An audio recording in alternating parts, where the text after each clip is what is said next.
आध्यात्मिक संसार में आप सभी लोगों का स्वागत है। आज बात करते हैं कि अप्सरा साधना करने के बाद क्या अप्सरा योग मार्ग पे या आध्यात्म में आगे की साधना करने के लिए साधकों का मार्गदर्शन कर सकती है। और एक प्रश्न है कि साधना कुंडलिनी साधना जो है उसमें अप्सरा कुंडलिनी ध्यान योग साधना में साधक की कुंडलिनी जागृत कर सकती है अथवा किसी भी गुप्त साधना या सिद्धि या रहस्य तंत्र मार्ग से योग मार्ग से संबंधित मध्य योग से संबंधित हठ योग से संबंधित जो कि गोपनीय जानकारी है, क्या अप्सरा वो जानकारी अपने सिद्ध साधक को प्रदान करती है या कर सकती है।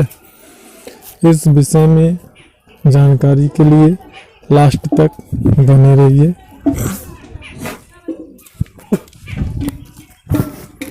और यदि चैनल पर नए हैं तो चैनल को सब्सक्राइब कर सकते हैं, बेल आइकन को इनेबल कर सकते हैं ताकि लेटेस्ट अपडेट से अपडेट रहें। यदि आपको जानकारी अच्छी लगे तो इसके लिए सबसे पहले तो बात करते हैं कि अप्सरा साधना को हम सिर्फ 3 रूपों में करने की अनुमति देते हैं। पहला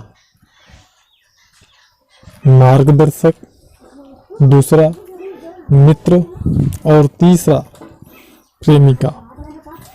इन 3 रूपों में ही हम अप्सरा साधना को करने का अनुमति प्रदान करते हैं।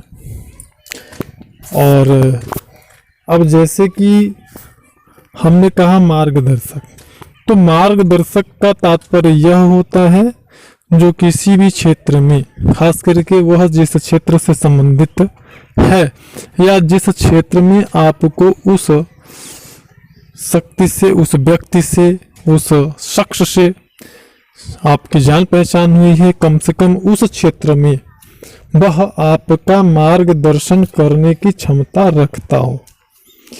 और खास करके यदि वह दिव्य शक्ति है तो कम से कम वह आध्यात्म क्षेत्र से अगर आपके जुड़ी हुई है, सात्विक साधना से जुड़ी हुई, सात्विक जो है सिद्धियों से जुड़ी हुई है, तो जितनी भी सात्विक सिद्धियां हैं उन सात्विक सिद्धियों में जो भी गोपनीयता हो, उन सात्विक सिद्धियों को, शक्तियों को या साधना को करने की या प्राप्त करने की जो प्रक्रिया हो, जो उपाय हो, जो गोपनीय चीजें हैं, उनको जानने में, प्राप्त करने में वो आपकी मदद कर सके, यह मतलब होता है मार्गदर्शक का। तो यहाँ पे ये निश्चित हो जाता है कि अप्सरा साधना सिद्ध जो साधक होता है वह योग मार्ग में गुप्त से गुप्त, गोपनीय से गोपनीय सिद्धियों को, शक्तियों को, जो जानकारी एक सामान्य साधक को नहीं होती है, वह गोपनीय सिद्धियां, वह रहस्य अप्सरा अपने साधक को जानकारी के रूप में प्रदान करती है और उन सिद्धियों को प्राप्त करने का रास्ता भी बताती है, परिश्रम कैसे करना है, विधि क्या है, वो वगैरह वगैरह। हाँ, लेकिन जहां पर प्रकृति के गोपनीयता का नियम लागू होता है उस स्थान पर अप्सरा हो अथवा कोई भी शक्ति हो, आपका वहां पे मार्गदर्शन नहीं कर सकती है। वो चीज वह आपको नहीं बता सकती है। ऐसा नहीं है कि उसको नहीं पता है, उसको जानकारी नहीं है, ऐसा नहीं है। वो सब जानती है लेकिन वह जानकारी आपको नहीं दे सकती। ऐसा हमारी प्रकृति का नियम होता है। जैसा कि जो एक श्रेष्ठ साधक होते हैं, जो तत्वज्ञानी साधक होते हैं, जिन्होंने तत्व ज्ञान को प्राप्त किया है या ऋतंभरा प्रज्ञा का प्राकट्य जिनके चित्त पर हो चुका है, ऐसे साधक जिस चीजों को जान सकते हैं, जानने में सक्षम होते हैं, वो सारी चीजों को एक सामान्य साधक कभी नहीं जान सकता। तो प्रकृति की जो नियंत्रण का, जो गोपनीयता का नियम है, वहां पे लागू होता है जहां पे साधक, साधिका या कोई भी व्यक्ति कर्म किए बगैर किसी फल को प्राप्त करने की इच्छा रखता हो। अच्छा, अब बात करते हैं कि क्या अप्सरा जो है कुंडलिनी ध्यान योग साधना में आपका मार्गदर्शन कर सकती है, या कुंडलिनी जागृत कर सकती है, या कुंडलिनी ऊर्ध्व कर सकती है। तो इसमें इस विषय में आपको जो जानकारी है वो बहुत ही महत्वपूर्ण होगा आपके लिए। जैसा कि आप जानते हैं, बहुत समय तक जब कोई भी साधक विशेष निर्देशन में, विशेष गुरु के सानिध्य में कुंडलिनी ध्यान योग साधना करता है, तो एक निश्चित समय के बाद में उसकी जो प्राणवायु होती है सामान्यतया वह क्रिया करना शुरू करती है। जब प्राणवायु क्रिया करना शुरू करती है, उस दशा में साधक को विशेष प्रकार की अनुभूति होती है और अनुभव होते हैं। और उस प्राणवायु को निम्न जो चक्र होते हैं हमारे, प्रत्येक चक्रों पे एक निश्चित समय तक उसका ठहरना रहता है, एक विकास क्रम होता है, वो काफी लंबा समय होता है। तो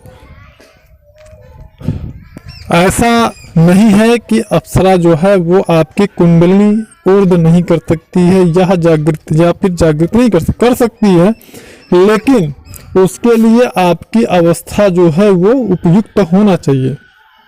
जैसे जब कोई भी मार्गदर्शक गुरु जो कि असीमित योगबल का स्वामी होता है, ऐसा मार्गदर्शक या गुरु जब किसी भी साधक की कुंडलिनी जागृत करता है, ऊर्ध्व करता है, तो वह मतलब पर्याप्त मात्रा में योगबल का प्रेशर देता है, दबाव देता है, खर्च करता है, और साथ ही साथ उस जितने उस साधक के द्वारा किए गए कर्मों के अनुसार उसकी जो कुंडलिनी होती है वह जागृत होनी चाहिए। उन कर्मों को वह गुरु या मार्गदर्शक स्वयं धारण करता है अथवा उसकी व्यवस्था करता है, उचित व्यवस्था। क्योंकि जो कुछ कर्म ऐसे होते हैं, कुछ ही कर्म ऐसे होते हैं जो योग बल के द्वारा नष्ट किए जा सकते हैं, जलाए जा सकते हैं, तो उन कर्मों को तो कर सकते हैं। लेकिन जो कर्म वास्तव में भोग कर्म होते हैं, प्रारब्ध कर्म होते हैं, ऐसे कर्मों को योग बल से या तपोबल के प्रहार से जलाया नहीं जा सकता, उनको भोग कर ही नष्ट किया जा सकता है। तो ऐसे में या तो स्वयं गुरु या मार्गदर्शक उस कर्म को धारण करते हैं, उसका भोग करते हैं, अथवा किसी अन्य साधक या अन्य व्यवस्था उसकी होती है। ये बात गोपनीय है, इसलिए हम पूरा वर्णन नहीं कर सकते, तो उसका व्यवस्था करते हैं। तो इस अनुसार उस साधक की कुंडलिनी को ऊर्ध्व कर देते हैं या जागृत कर देते हैं। जितना समय उसका शेष रहता है, जितना कर्मों का उसे भोग करना रहता है, उन कर्मों को उस भोग या प्रारब्ध कर्मों को वह गुरु जो है या तो उसकी उचित व्यवस्था कर देते हैं या तो स्वयं धारण करते हैं। तो इस प्रकार जो है वह कुंडलिनी को ऊर्ध्व करते हैं या फिर उसके कुंडलिनी को जागृत करते हैं। लेकिन जब यही कार्य अप्सरा से आप उम्मीद रखेंगे, अपेक्षा रखेंगे कि वह ये कार्य करे, तो उसके लिए आपको उचित मात्रा में जब आपका परिश्रम रहेगा, अप्सरा का आपकी कुंडलिनी को जागृत करना, ऊर्ध्व करना, ये दो ही कंडीशन में संभव हो सकता है। पहला, या तो आपके साथ में किसी श्रेष्ठ शक्तिशाली गुरु या मार्गदर्शक का संकल्प जुड़ा हो। संकल्प क्या होता है, इसके बारे में संक्षिप्त जानकारी हमारे प्रीवियस वीडियो में उपलब्ध है, आप देख सकते हैं, अथवा आने वाली वीडियो में हम इसके बारे में विस्तृत वर्णन आपको करके बता देंगे। तो यदि संकल्प जुड़ा हुआ है, उस दशा में अप्सरा जो है या कोई भी दिव्य शक्ति आपकी कुंडलिनी को ऊर्ध्व भी कर सकती है, जागृत भी कर सकती है। अगर पहला तो ये, दूसरा, अगर पर्याप्त मात्रा में आपने कर्म किया है, कुंडलिनी को जागृत करने के लायक कर्म आप कर चुके हैं, ऊर्ध्व करने के लायक कर्म आपको कर चुके हैं, आपके जो भोग कर्म कुंडलिनी ऊर्ध्व करने में या जागृत करने में अवरोध पैदा कर सकते हो, ऐसे कर्मों को अगर आपने भोग लिया है तो उस दशा में वह आपकी कुंडलिनी को ऊर्ध्व कर सकती है, जागृत कर सकती है, प्रकृति माँ से आदेश प्राप्त करके, क्योंकि प्रकृति माँ के आदेश के बगैर कुछ नहीं कर सकती वो। तो फिलहाल यहाँ इस वीडियो में इतना ही, मिलते हैं नेक्स्ट वीडियो में। तब तक के लिए नमस्कार। जानकारी अच्छी लगी हो तो वीडियो को लाइक करिएगा।